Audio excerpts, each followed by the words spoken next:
Saya sempat tidak terlalu perhatian dengan masalah virus corona, kecuali yang berkaitan dengan masalah agama, khususnya tentang hadis seputar obatnya, doa dan zikir penangkalnya, serta beberapa tips duniawi untuk menjaganya.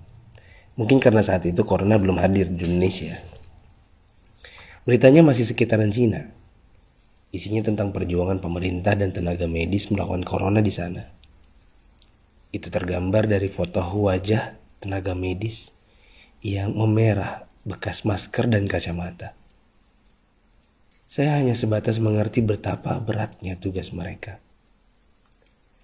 Saya sempat jengkel saat melihat video warga Iran yang menjilati pagar kuburan dan membaca tulisan tentang rakyat Italia yang dinilai sangat meremehkan. Tapi itu pun hanya sambil lalu karena positif pertama di Indonesia pun belum kedengaran. Tanggal 2 Maret 2020 yang ditakutkan pun terjadi.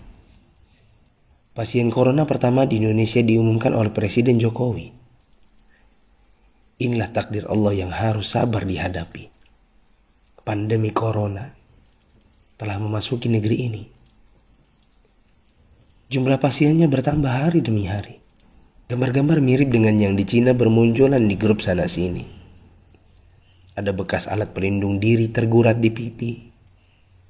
Tenaga medis bicara dengan kertasnya. Kami kerja untuk kalian, mohon kalian tetap di rumah untuk kami. Ada juga yang bunyinya, haus, ingin minum, tapi gak berani. Seorang dokter yang sudah sepuh dalam balutan baju perang seolah berkata, jikapun ajal datang, tidak mengapa. Karena raga yang sudah tua ini memang harus ikut berjuang, tidak hanya bisa berdiam diri.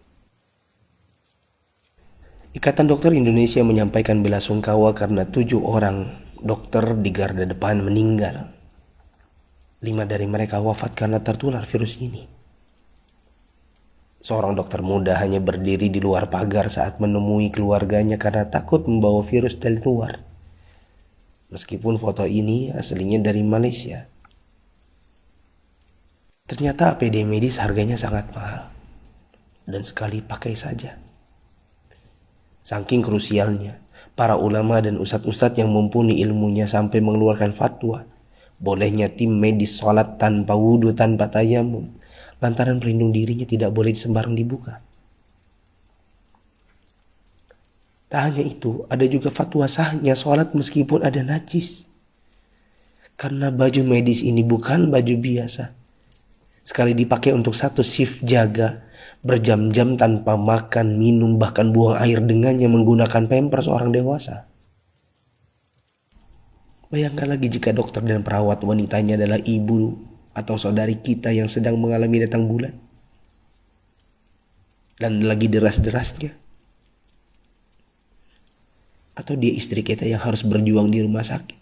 Sementara punya bayi yang juga harus disusui tapi tak bisa. Ada pun yang wafat. Mayatnya tidak bisa dimandikan. Bahkan tidak ditayamumkan seperti biasa.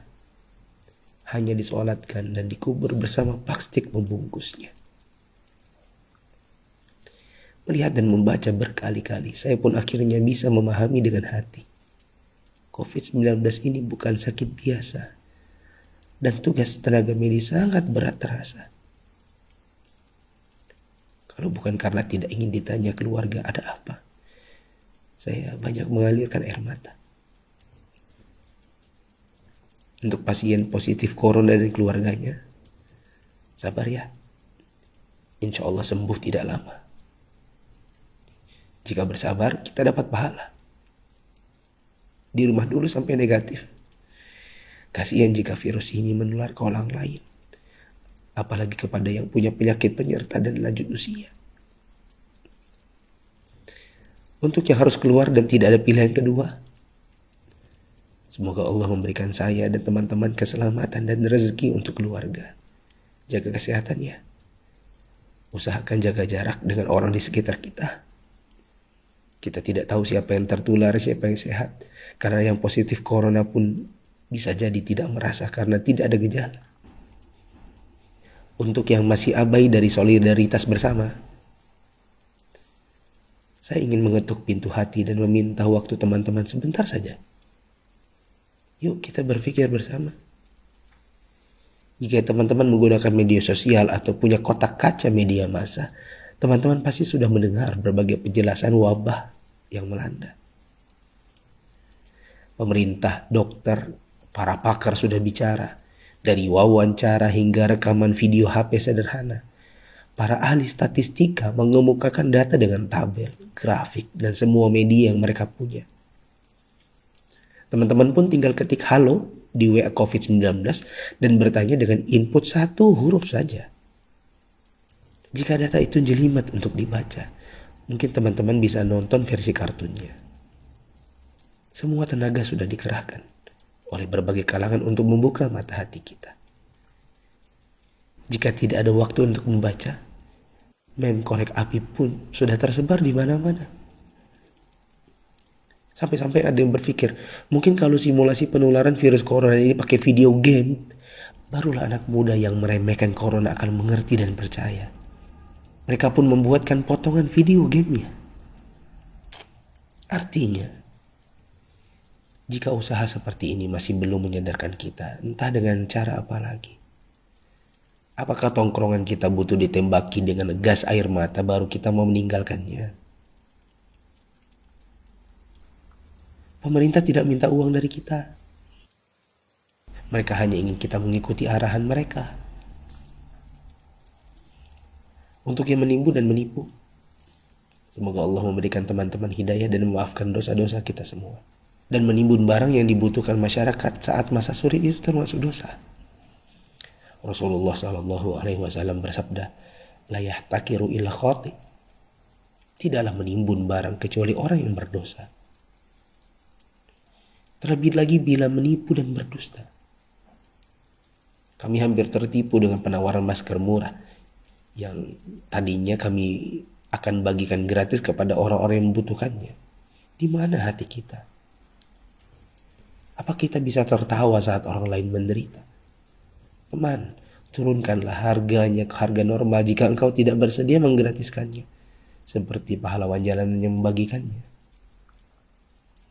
Untuk yang kaya yang sesungguhnya itu adalah jika harta itu bermanfaat bagi orang di sekitar kita, bukan hanya untuk pribadi semata.